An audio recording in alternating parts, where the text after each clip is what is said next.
I'm not saying fire the referee for this situation. I don't have a freaking clue what the hell Caitlin Clark did. And regardless of what he said, Caitlin Clark 1,000,000%. 1,000,000% should have been teed up. There's no excuse. There's no excuse to not tee her up for that.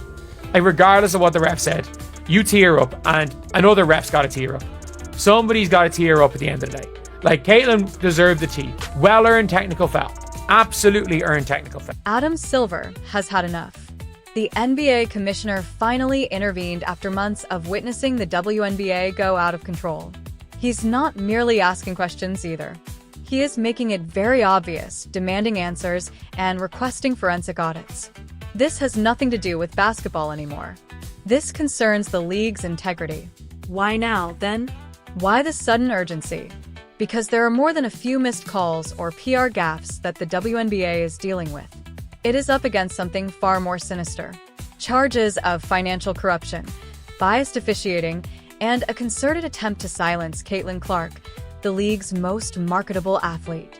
Cathy Engelbert, WNBA commissioner, was at the heart of it all. At the end of the day, it is what it is. Like, we remember what happened in this situation. So Caitlin's talking to the referee, and then the referee says something to her and absolutely sets her off. Absolutely sets her off. First of all, I don't like the Brian January's grabbing Caitlin Clark. I don't like that at all, but it is what it is. It is what it is. I think there's a relationship there that's okay. I don't think we're going to be seeing, just like when it happened, you don't have to like it, but the relationship is what it is.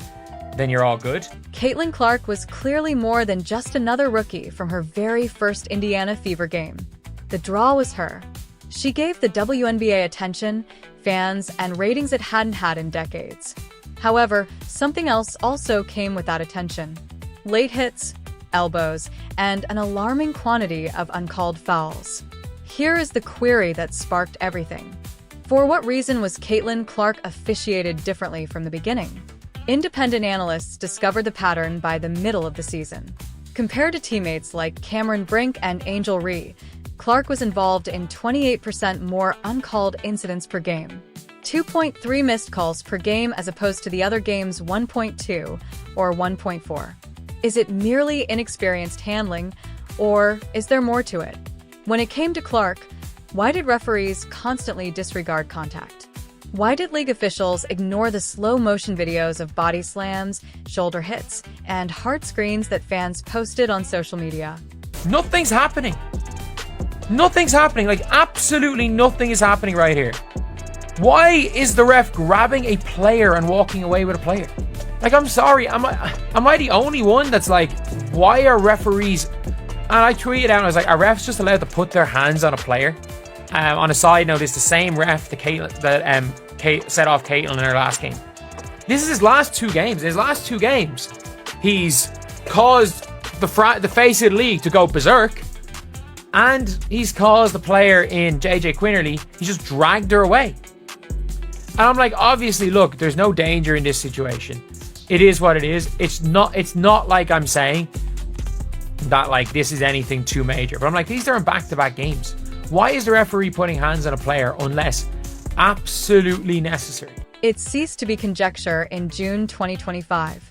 A leaked email exchange between a referee coordinator and a top WNBA executive suggested that officials who supported league aims would get discretionary bonuses.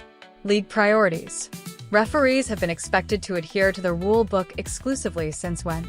The email came after a contentious Fever game in which Clark was clearly annoyed by the constant lack of calls. Although the timing was dubious, things grow worse.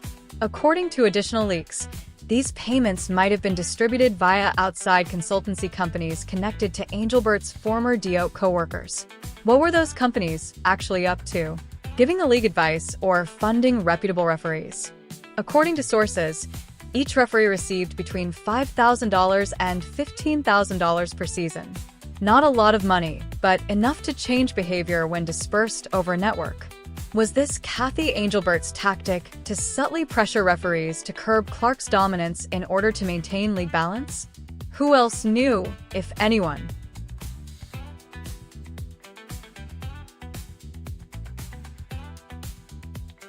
Is because of how bad they have been. Now, the last little thing I want to say about Caitlin Clark's injury, she has been on minutes restriction for the last few games, and I've always been a bit confused by that because I did not understand why the Fever would bring her back if she was injured at all.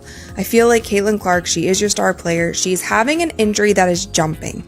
It's not one that is just staying in one area. It's jumping from quad to groin and now to another groin. You can't mess around with injuries that are moving around your body because it means that mechanically something isn't tracking right, something is not working properly. And an injury like a groin injury, if you are an athlete who plays a sport where you have to move laterally, it is so hard to heal. And she came back. For the years 2024 and 2025, Engelbert denied showing preference in public. She changed course when questioned about Caitlin Clark's care. What an angel Caitlin is. She ignored obvious trends, refused to take a stand after contentious songs, and, worse, sidestepped concerns about race and culture when they arose. She even attempted to frame everything as physicality or passion when it wasn't about Angel. The referees called a technical after Marina May shoved Clark following a dead ball, which was an obvious display of hostility. The league only upgraded it to a flagrant after public outcry. Why didn't Engelbert speak out against it right away? Why didn't she say anything when Clark was the target?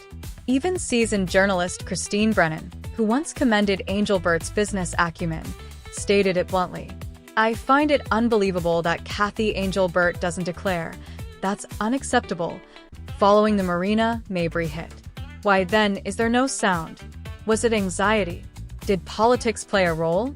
Or was it a tactic?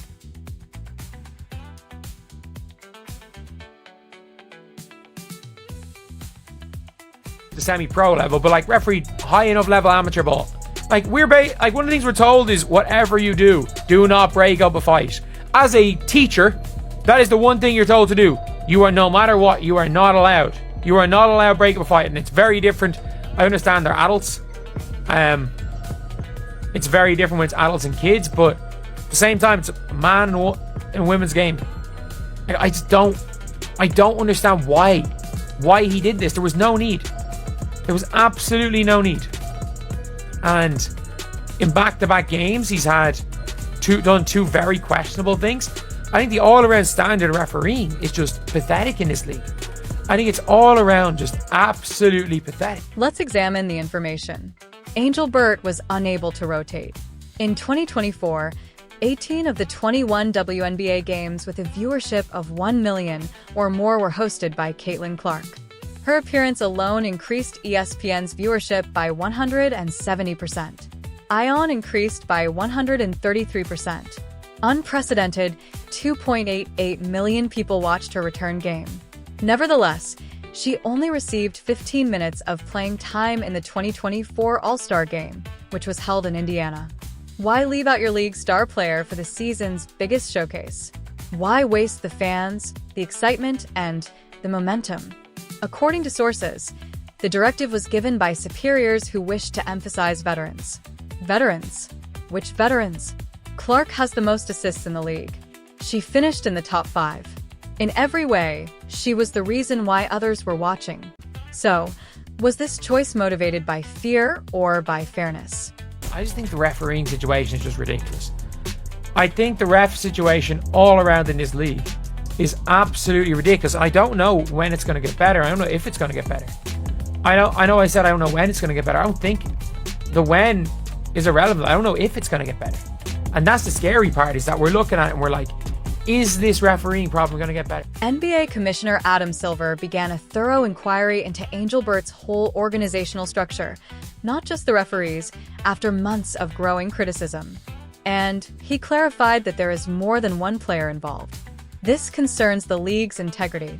He mandated a forensic examination of all financial documents, referee assignments, game logs, payment plans, and correspondence pertaining to officiating and league priorities. He insisted that Caitlin Clark receive a formal apology from the league, as well as the referees who officiated the most flagrant events. Most damaging of all, he is willing to file a lawsuit if financial irregularities are proven. In 2014, it was this man who permanently barred Donald Sterling. Do you believe that he is now bluffing? I believe a little over 2 weeks being out, and I originally thought that they were going to keep her out through All-Star, as heartbreaking as that would be. Like, just don't even let her play in the All-Star game, because groins are something that are just so finicky, but they're also things that can lead to bigger injuries. So I just hope that the Indiana Fever's medical staff I just hope that they have the top of the line people in there for her. You need to have the top of the line people in for Caitlin Clark, and if they're not going to handle it, then she needs to get an NBA staff to work on her. She needs to get her own medical staff, go to Germany and get some shots like Kobe used to get. Like, there are many of things that are very legal that she can do, but she is a multi-million dollar, I could even argue a billion-dollar basketball player, and so she needs the top of the line people just making sure that she is good. You don't want to see an injury like this escalate into something where it turns into something that's actually torn and she is out for a whole year or more. I honestly just feel so sad for Caitlin. I feel really sad for her. I felt like that moment broke her. But with that, you guys, speaking on the same topic, and I'm probably not going to talk that much about the game tonight, honestly. It just doesn't feel like it's the time and place to talk about the statistics and break down the game. It was a gross game.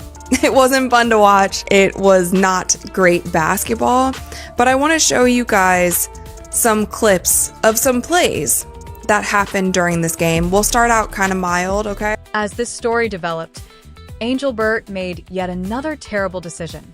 She included the WNBA's broadcast rights in the NBA's package rather than negotiating an independent media deal for the league, which experts estimate could have been worth up to $3.5 billion. Why? Since she believed it to be safer. Since she didn't want to take the chance of standing by herself. Instead of building on its own historic momentum, the WNBA is currently riding the NBA's coattails. How can you explain why the men's game hasn't changed in years while your best player is breaking records? How is the value of Clark's league undervalued in light of her 12.3 million viewer NCAA final? This was strategic disregard